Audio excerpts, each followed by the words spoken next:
In this budget, what wasn't mentioned was probably more interesting than what was. So the expected rise in capital gains tax didn't emerge. Capital gains tax rates remain the same. No reform or increase in inheritance tax, and we were told, I suppose, that the corporation tax rate of 25% coming in 2023 was still coming in after some hopes that it would be reversed. Also, nothing mentioned on hybrid working. Lots of lobbying has gone on in advance of the budget to try and get the expenses paid to people who work from home, get that tax system reformed, as well as home to office travel when people are coming to the office less often. None of that was mentioned, and various reforms around the employee ownership trust regime. We did expect some changes, and none of those came up in the speech or were in any of the detail either. So all of those matters absent from the autumn statement.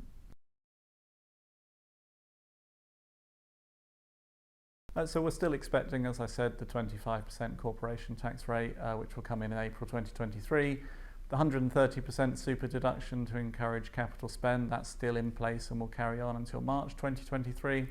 And the annual investment allowance of £1 million a year, less relevant now we've got the super deduction, but extended until March 2023 from its current expiry this year. So all of that is more or less as expected. What was a surprise were some comments around research and development. So we knew what was coming down the track. Some extra categories of expenditure would be included, so cloud computing costs and data costs.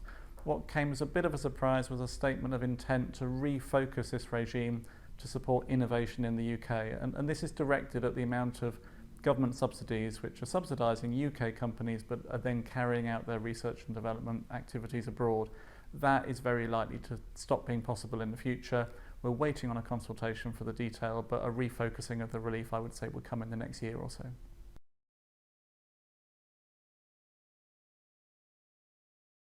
Well, we've got a suite of creative sector tax credits. They support all various elements of the creative sectors, but the ones that got focused today were around theatre tax credits, orchestra tax credits, and museums and galleries tax credits. So we've had an extension of museum and gallery tax relief for 2 years. That will now run to March 2024.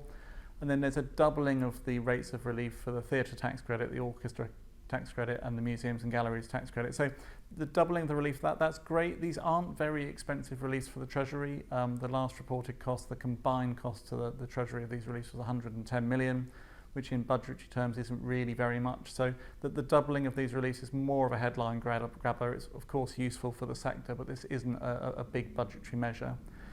With the doubling of relief, there's always the paranoia that will come with abuse. So we've been warned that there'll be extra safeguards introduced. So that may mean that even though the relief's doubling, the actual claiming of the reliefs may become more difficult.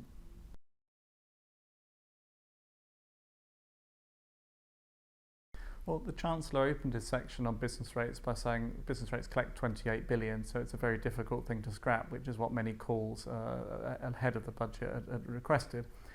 Therefore, if it couldn't be scrapped, could the business rates regime be reformed? The Chancellor's had some go at doing that, probably not enough, and not enough to keep as many people happy as they'd like to. We're still going to have a big imbalance between online retailers who don't have business rates on retail premises versus high street retailers. What has been done is the multiplier for business rates for calculating the amounts due each year is being frozen. They'll be at the same, the multiplier will be at the same rate for the 3rd year running.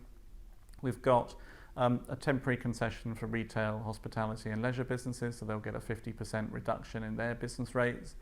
And there's an increase in the frequency of valuations to try and make the business rates track the value of the properties a bit more accurately. So the revaluations will take place every 3 years rather than every 5 years.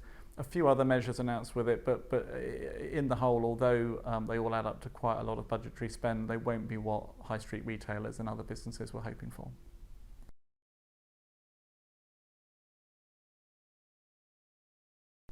Well, the Chancellor made a number of references to the UK being no longer part of the EU in the speech, and that gave us hope that there'll be some wholesale reform of some elements of the tax system now that we're no longer constrained by EU rules. That isn't really what we heard. We lose the ability from today to make some intra-EU group relief claims. If we've got losses in Europe, we can no longer relieve them against UK profits. We've got some reform to the tonnage tax system where instead of ships within the system being required to fly an EU flag. They're now going to be required to fly a UK only flag and be registered in the UK. And we've got a reform of alcohol duties. Now, the reform of alcohol duties took up a very large amount of the speech. Where it's heading is we're going to scrap what we've got at the moment. It won't happen immediately. Duties are frozen for the coming year. But after that, after some consultation, we'll end up with a system where duty will be charged at a higher rate on drinks with a higher level of alcohol. We're also going to lose the super duty on sparkling wine that was there because sparkling wine was viewed as a luxury good. Now there's a wide-scale consumption of Prosecco and other sparkling wines. That will be charged at the same rate as the equivalent white wine. It probably means you're going to save a few pennies off a bottle of Prosecco.